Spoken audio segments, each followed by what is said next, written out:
My name's Ian Rogers, and I'll be taking you through the third round of the Australian Championship, also known as the Gold Coast Open. And we had 6 players on 2 out of 2 going into this round. Not the 3 Grandmasters, 2 of the 3 Grandmasters, Timur Kubakarov, the top seed, and Bobby Cheng, the second seed. Add to them International Master Brody McClymont, a couple of FIDE Masters, Jack Piccini and Dusan Stojic, 3 FIDE Masters, and Yi Lu from Queensland, former co-Australian Open champion. Further back, in the second round, we saw the 3rd and 4th seeds, Zhao Zhongwan and Rishi Sardana, both drop half a point. We'd already seen the 7th and 8th seeds, Peter Froelich and Stephen Solomon, drop points in the first round. So let's see how the top guys did. Certainly, Kubakarov has, before this game he had a massive score against Piccini, not quite as big as some others, but certainly he is up 3. He was up 3-0 against Jack Piccini, and in a way this game proceeded a little bit like a number of others that they've played together, because we get mainline theory. In this case, the modern version of the advanced Caro-Kann with Queen B6, Knight C3. So you give away B2 and then play Queen E1, and this is all very well worked out. Lots of games at the top, and this seems to be more or less the main line at the moment. And B6 was played. Now, Kubakarov has played the white side of this before, and I guess he was wondering what Piccini had prepared. And I believe he even took on F5, perhaps, but no, he played H4 in his earlier game, and he did it again. And after H5, Knight takes F5 and C4 is very active, but maybe Piccini had worked out some way to play. So Knight B5. At least you get a very good knight on D6. Pawn takes always answered by Knight E7. Rook C1. So the idea is to invade on the 7th rank. If black plays Rook C8, you're quite happy just to take on A7 and get your pawn back. So, Knight G6. If this worked tactically, then black would be fine. But after takes, there's this excellent move, Knight D4. Bishop needs to go back. And then if you go back to D7, Rook C7 is good. And then Rook C7. So you're giving away E5 or H4. Now, if you take E5, then F4, F5 is the problem. Maybe this was the way that black should have played, because knight takes was very risky. Bishop D3. Now we're cutting off that knight, threatening G3, so G6 was forced, and just doubles here. So Bishop F5, and part of black's idea is because black is up so many pawns, you can afford to ruin your pawn structure, because the only real danger is white doubling rooks on the 7th. Then came Rook C3, which really doesn't look scary. Take. But the point is now, if Knight F5, we can swap and take on D5 and threaten to go to the 7th. And then black is only 1 pawn up, and the position is far from easy. So Rook E8 was played, which is okay. F4, Rook E7 is excellent. Doubles, Knight F5, takes, and now, perhaps he should have taken with the knight. He was worried that would lead to drawish positions. So takes, knight takes, Rook C7, A5. So here you could play Rook B7 to try to get your pawn back, but white can, black can then play Knight C8 if they want to, and threaten to get their king off the back rank in a lot of lines. Instead, A4, which is probably a bit slow, Knight F5. Once again, black's happy to return 1 pawn, but wants to get the black rook out. And after knight takes, pawn takes, maybe there'll be a rook H6 at some point. So Knight F3. And here, Piccini, in a bit of time trouble, admittedly, played a very careless move. And after that, he's in big trouble. He could play H4, which looks silly after Knight G5, but then h3. And the main idea is to play rook h4 and start taking the f4 pawn. So you can have that for free, and you can have that for free, but after rook h4, let's say e6, rook takes. The very best white is going to do is somehow to win the knight for the e-pawn, but in the meantime, a4 is going to fall, and probably black will have enough pawns. And in fact, it's quite difficult to reposition your knight to get to a good square. I guess knight h7 is possible, but as I say, the best you're going to do is go knight check and e7, and black will have 3 pawns for the piece and should be absolutely fine. So instead of that, king g7 was quite careless, because after knight g5, you cannot play rook f8 because of knight e6 check. Knight h6, I guess, is worth a try, but e6 looks pretty good. And maybe then rook f8, but doesn't look trustworthy at all. Let's see, knight h6. It's necessary anyway. With that knight offside, we could conceivably go for the b pawn, but let's see, does e6 ruin everything or not? Oh, well, we can take here again. Yeah, and that's probably winning because of knight e6 check. So king f6, knight h7, knight takes pawn, knight e6, king h8, white can do whatever they want to do. Rook d7 or king f2 or something like that. So king h8 is unlikely to be a saving move. So perhaps it's already over here. I'm sure the computer's going to have some genius idea. Not really. Rook e8. Well, that's sad. So yeah, so already white's doing very, very well. And Pacini just collapsed after e6, because that's going to be a very, very nasty pawn on f7 with knight e6 coming. So that was game over. And so our top seed goes to 3 out of 3, and very impressively too. So his score against Pacini goes to 4-0 with no draws. If you want to see a really good score, you go to Brodie McClymont. And against Dusan Stojic, both of them Queenslanders. Stojic is a few years older, but McClymont is an international master. Stojic is only a FIDE master. Prior to this game, McClymont had won 10, lost 1, and they had 1 draw. And that may be understating matters, because there may have been other Queensland weekend tournaments which I don't know about. But that is a massive score. So once again, they play lots of theory.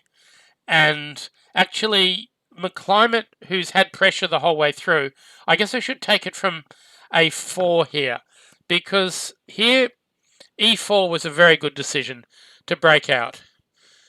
You get e5 for your knight.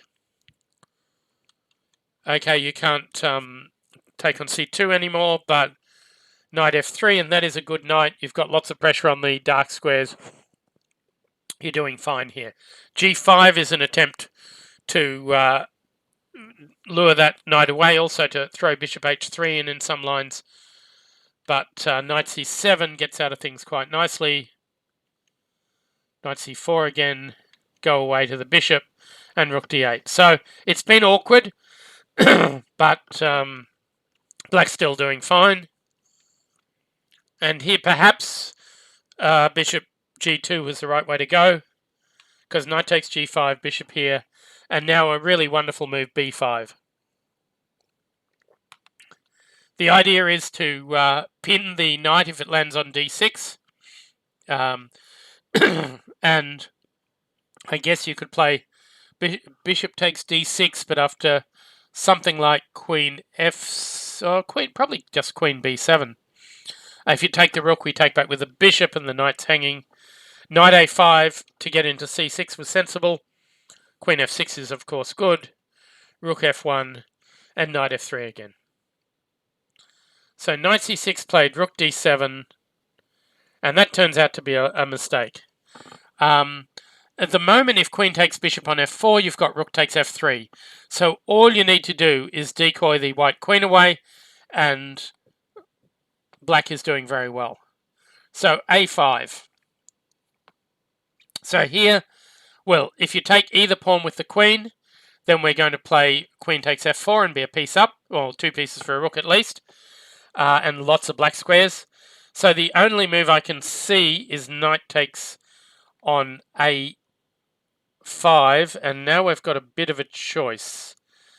Of course, we could take on a4 and threaten rook b8, and that may in fact be rather strong, because b2 is becoming a very weak square.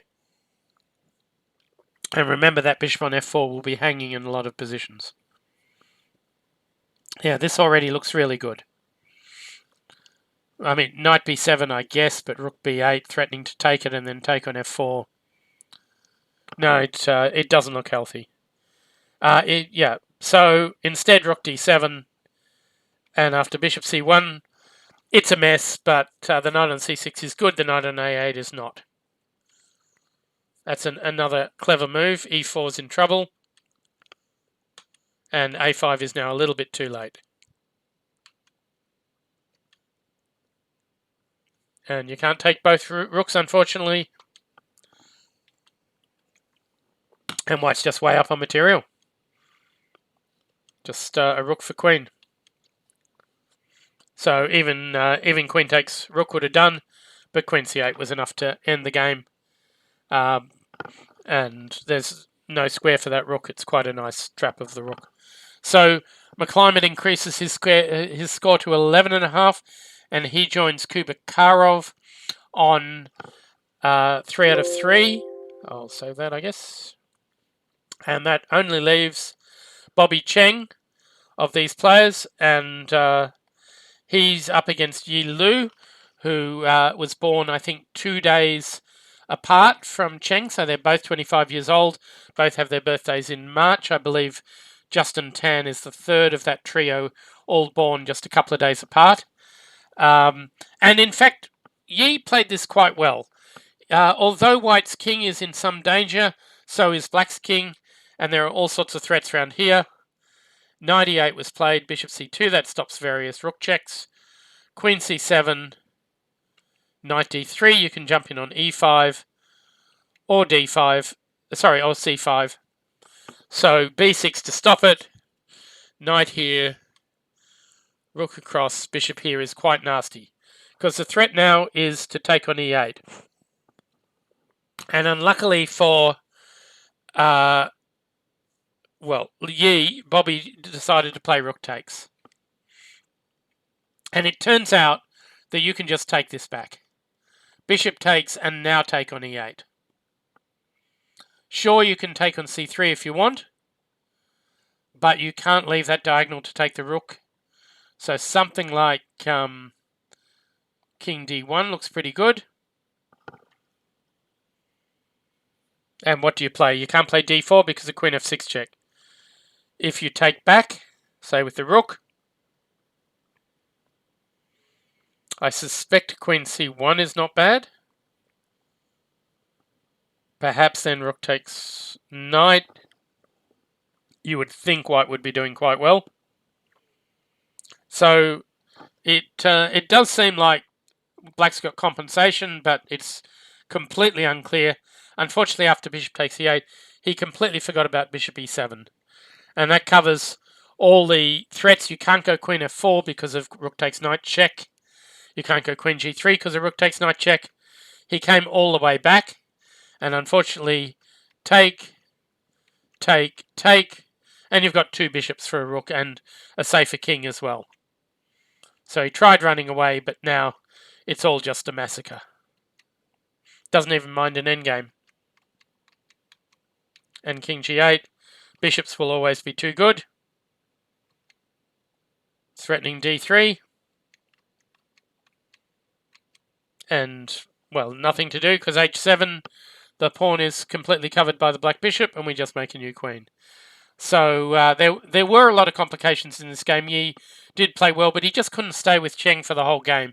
This was certainly the toughest game that Cheng's had so far this tournament, but he also reaches 3 points out of 3, and so you would expect a Cheng-Kubakarov game next round. I'll just double check if those pairings are up. I somehow doubt it. Oh, hang on. So that is up, but not the pairings yet. Okay, that's results. And I'll come back to them in a tick. So that's the top 3 boards. and the favourite has won all 3 of them. So then we go to board 4. Now, Zhao Zhongwan had drawn unexpectedly with Michael Kethro, so it was up to him to create some winning chances. And he decided that against Aidan Brady, who is only seeded 25th in this field of 37, he would just go for something quiet. And in fact, he went for a line of the Grunfeld, where queens come off quite quickly. E6, H4. Okay, H4 is one of many moves here. As the game turned out, perhaps Bishop D3 would have been better. It does seem like Brady was quite well prepared. Rook D8, and after long thought, Zhao played E5. But the problem with E5 is at some point Black will play Knight B4, Bishop D7, Bishop C6. At the moment, if you play Knight B4, maybe Bishop E4 is not bad. It forces you to go Knight D5. Then you can go Bishop G5 if you wish.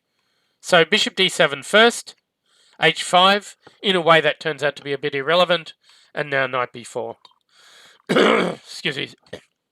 So Bishop B4 can be answered by Bishop C6. Takes, and a big decision, agreeing to give Black the bishop pair. Knight takes, bishop here.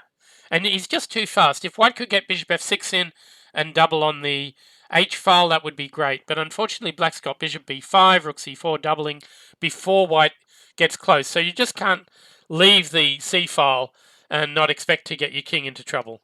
So he had to take, and he played bishop F6 anyway. But this is already check, not promising for White. White has to scramble a bit to avoid losing the A pawn or the D pawn in some lines. So rook H4 protects the D pawn, bishop C6. You run the risk of getting a horrible position here. Takes, knight G5. And I have to say that knight G5 looks really desperate. If you want, you could play king G8 here. Although perhaps knight H7 is a pest. So instead, bishop takes pawn. Now, if you go rook H7, king G8, you're already in big trouble. Rook F7 would lose a piece to rook D4 and rook to G4. So he played F3, which is a reasonable idea. But rook A4, there are just more pawns going down. Rook F4 is perhaps the best chance. Again, if king G8, you're going to take with the knight. But, of course, there's another pawn dropping. And really clever play by Aidan Brady, charging the king up the board. Because White doesn't have enough pieces to mate. Black maybe if the White king was on G3.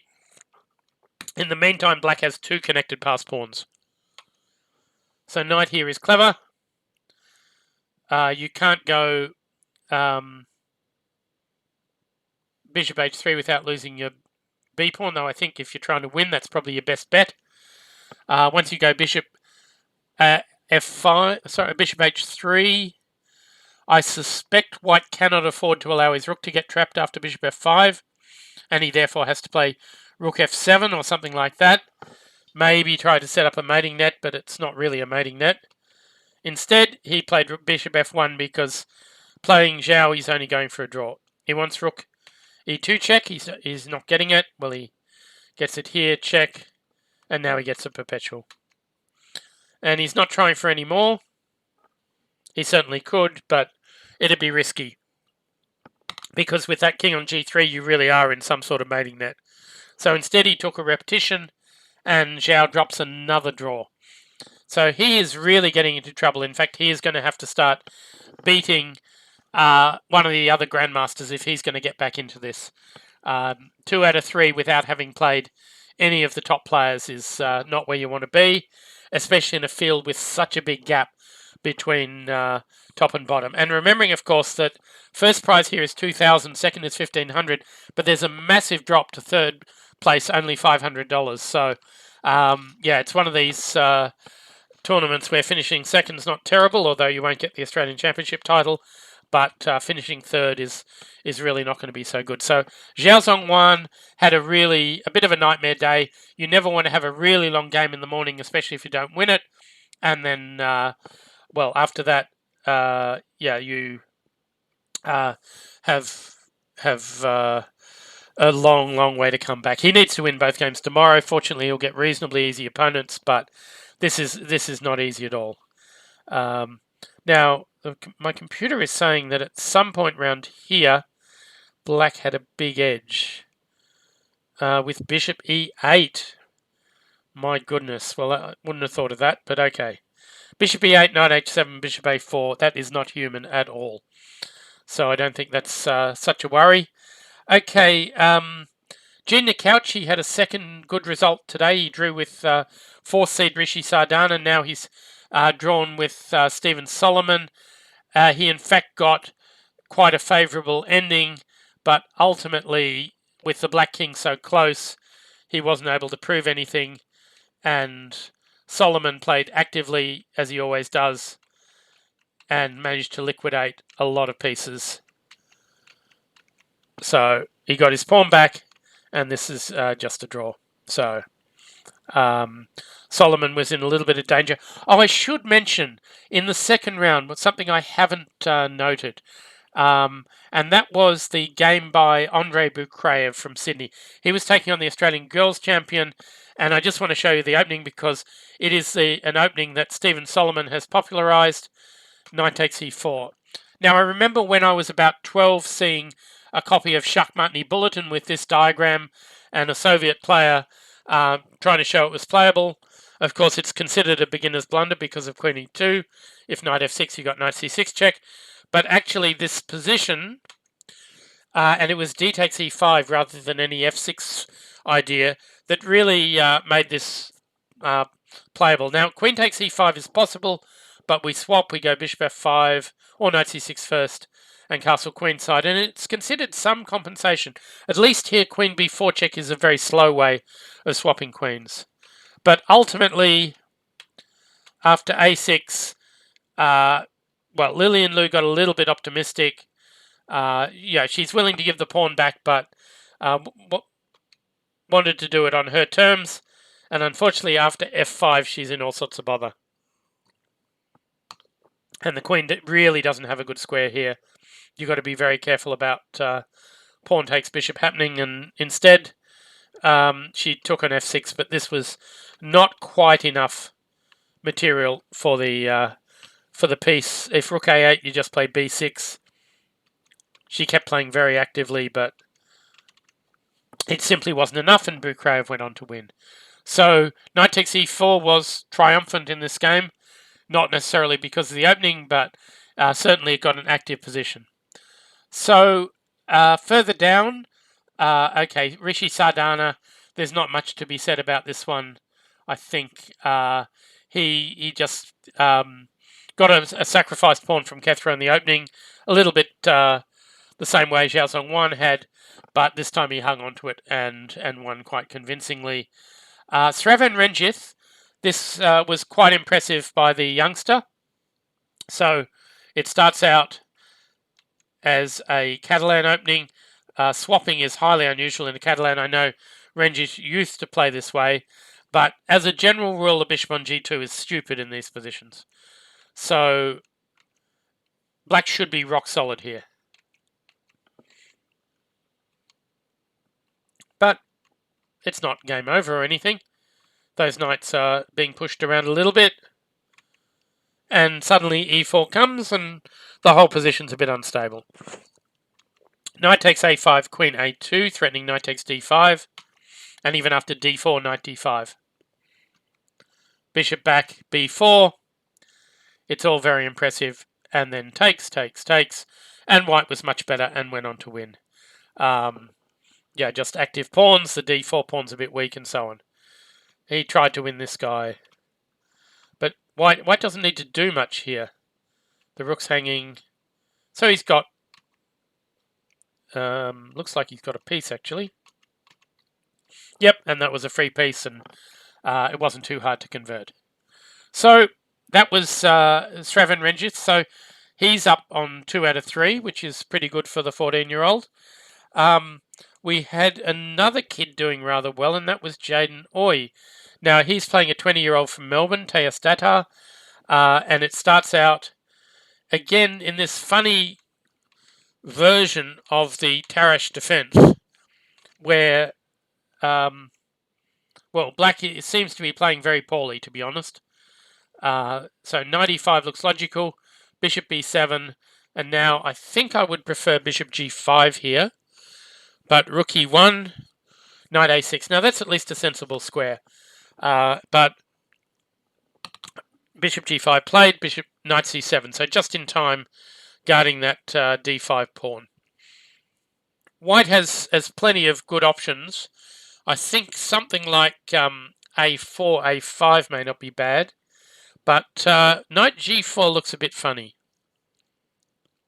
I don't know if the idea is to take on e7, but after rook takes, yeah, white came up with a rather poor combination. You don't really have a good square for that knight, but you could at least... Oh, no, I don't know what you can do here, actually. So, knight b5 takes, queen e2. These sort of combinations always seem to have a flaw in them, and Jayden Oy found knight d6. Because after queen takes, you just take here. And you've got 2 pieces for a rook, and the rest of the game was actually very easy for those pieces. And the pieces do a great job. You could try doubling on the 7th, but it's not going to... I wonder. Maybe doubling on the 7th was better, because now you're in a mating net. I thought knight g5. Oh, that stops rook d7, of course. And it's all over.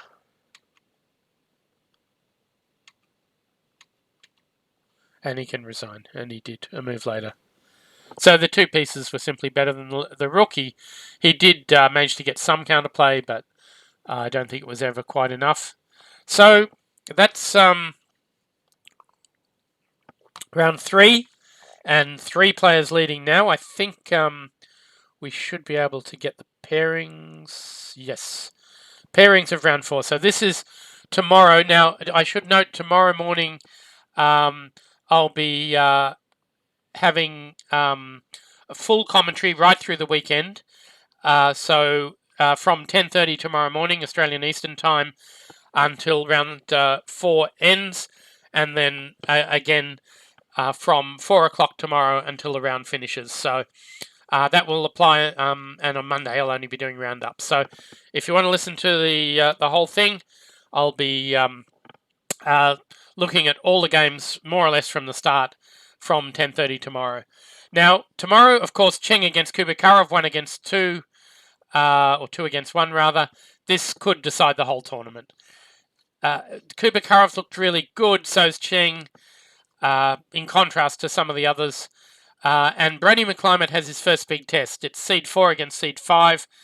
Rishi Sardana is a class player. He was a professional from about 2014 until 2019, until the pandemic intervened. Brody McClimate is still looking really quite good, but there are a couple of little tactical problems in some of his games up to this point, so we'll see. And the game everyone wants to see, really, Jayden Oy, and he's just 12 years old, looking really good. I believe he's had some coaching from David Smurden, and he is up against Xiaozong Wan, Smurden's old pal. The 2 of them became grandmasters almost simultaneously, and he's, well, there's what is it, 3 times age difference, I think. Yeah, and the day later it'll be even greater, because Xiaozong Wan's birthday is on the 26th. So further down, Jack Piccini against another kid. So Jack Piccini with white, very dangerous. Sravan Renjith, yeah, if he learned to play openings properly, he would be a really, really serious player. But his general chess is great, so that will be tough for Piccini. If Piccini doesn't blow Renjith away, then he'll have some problems. Stephen Solomon against Daniel Pobrobovsky. I believe Pobrobovsky pulled off a bit of an upset against an informed Sam Grigg in round 3. So that pushed Grigg right down, and Pobrobovsky suddenly up there playing international master Stephen Solomon. Aidan Brady, who's had so many good results already in 3 rounds, he's beaten 7th seed Peter Froelich, and then he has drawn with Zhaozong Wan. So he's in tip-top form up against Yi Lu, one of the top 10 seeds. It's looked very decent, but he was beaten not that badly by Bobby Cheng, but the tactics didn't work so well for him.